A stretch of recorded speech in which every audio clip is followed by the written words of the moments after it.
नमस्कार मित्रांनो, सकाळचे 4 वाजलेत आणि आपण निघालोय पुण्याकडे। सकाळपासूनच इकडे पावसाने हजेरी लावली आहे।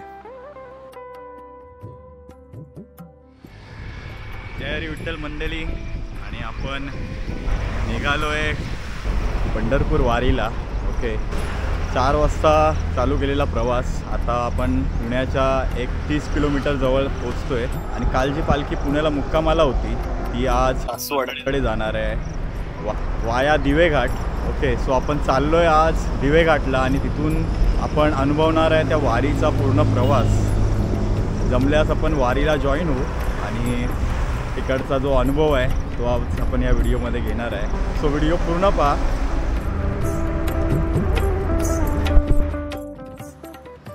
पुण्यामध्ये एंट्री झाली आपली।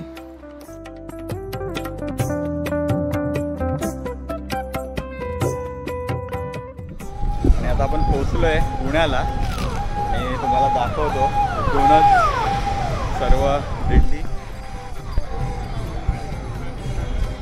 चालत मुक्काम आहे। इथून सुरू झालेला आहे प्रवास त्यांचा।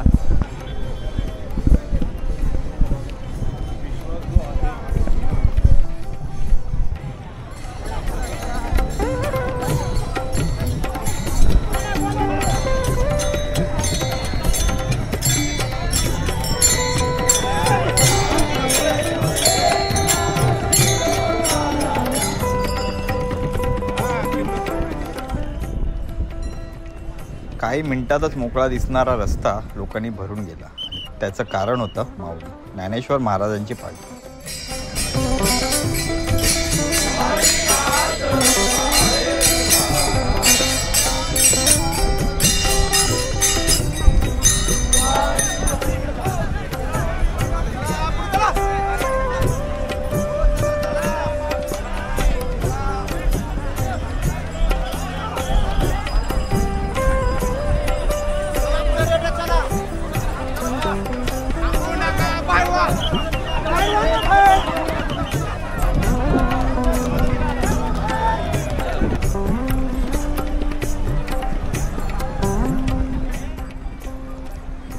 माऊलींच्या पालखीचं दर्शन झालं आणि खरंच तो एक अनुभव होता। नजर पोहोचेल तिथपर्यंत तुम्हाला वारकरीच दिसत होते। एवढा मोठा समुदाय एका पालखीमागे शिस्तीत चालत होता।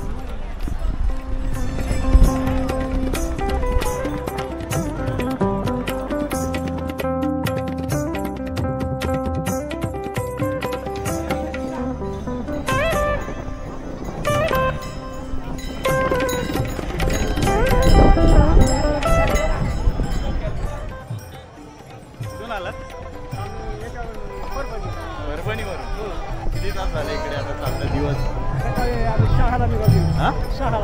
6 तारखेला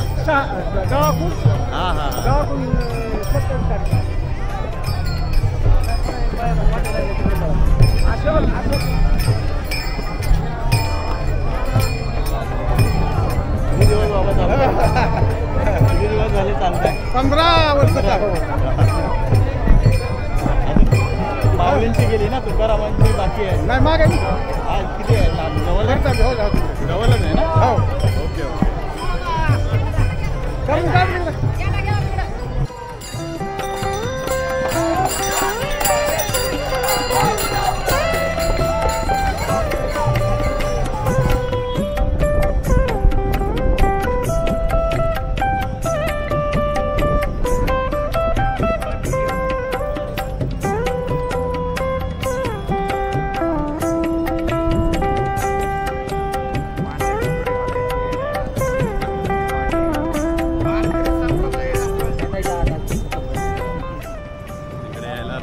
पूर्ण ब्लॉक आहेत, कुठून तरी गळल्या बोळ्यातून रस्ता काढत आपण जातोय दिवेघाट जवळ।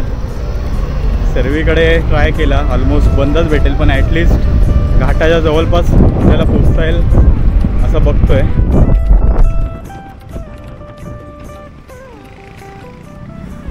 तुम्ही आपल्या मागे पालखीसाठी सर्व माणसं चालले आहेत आणि एक शॉर्टकट रोड घेतलाय आपण ते घाटजवळ पोचायला। बघू आता कुठपर्यंत पोचतो आपण, नाही तर मग तिथून चालतच जावं लागेल। आणि दिंडीला कोणच रोखू शकत नव्हता. मिळेल तिथून रस्ता काढत त्यांनी पालखीजवळ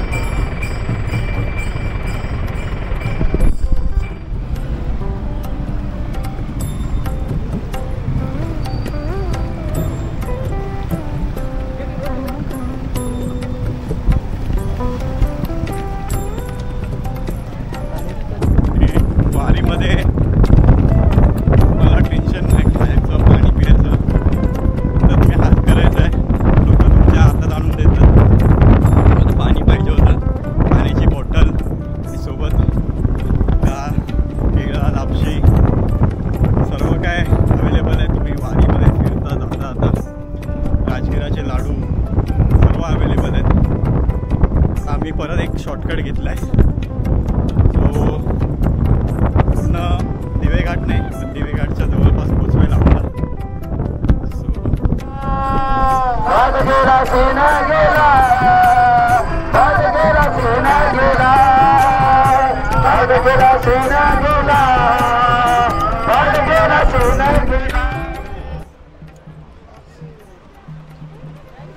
दिवेघाटच्या पायथ्याशी पोहोचलोय आणि तिथे चाललेली ही वारकरी सेवा.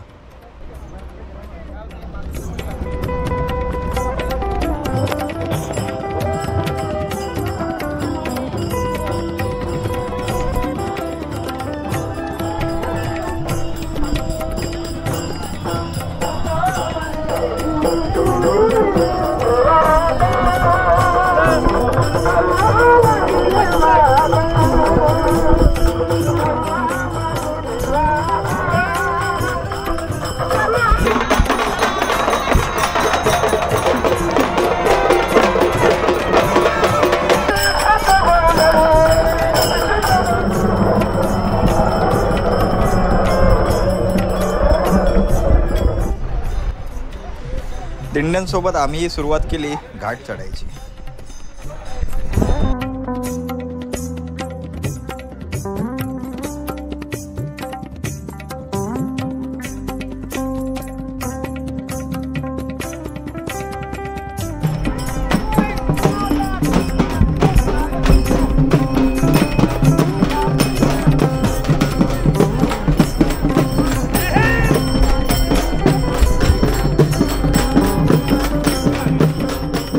प्रत्येक दिंडीला एक नंबर दिला होता आणि त्याचं तिकीट ठरवून दिलं. पालखीच्या मागे असणार की पुढे असणार, पुढे असणार हेही त्याला आधीच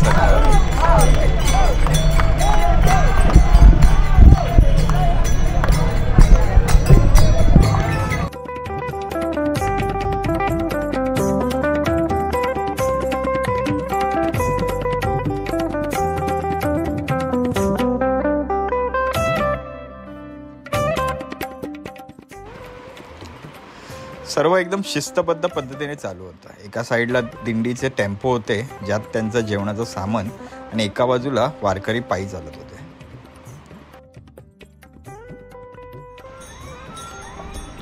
ॲम्ब्युलन्ससाठी सुद्धा एक लेन मोकळीच ठेवली आणि दिवेघाट चढून पोहोचतोय आपण विठ्ठलाकडे. इथून दोन उडो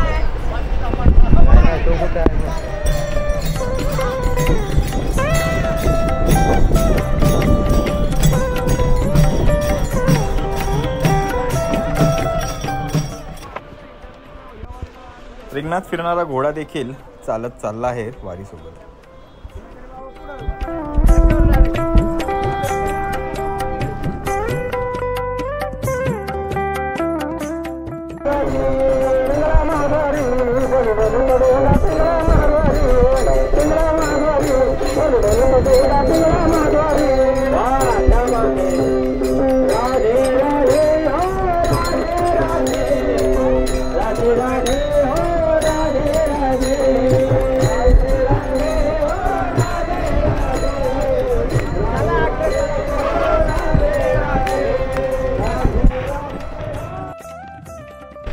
आदेश बांदेकर सर आणि आपले मराठी नट सुद्धा आज सामील झालेत या पालखी सोहळ्यात.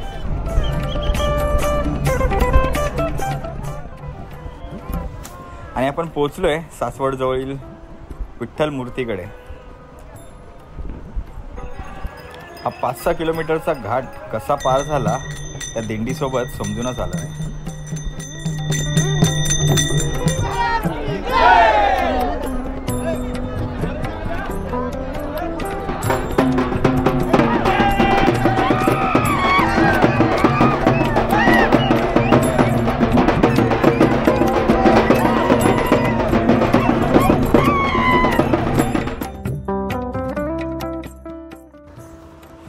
आणि मी आवर्जून सांगेल की आत्ताच्या जनरेशनने हा अनुभव एकदा तरी घेतला पाहिजे. इथली शिस्त, आनंद आणि भक्तीत तुम्ही सर्व विसरून जाल.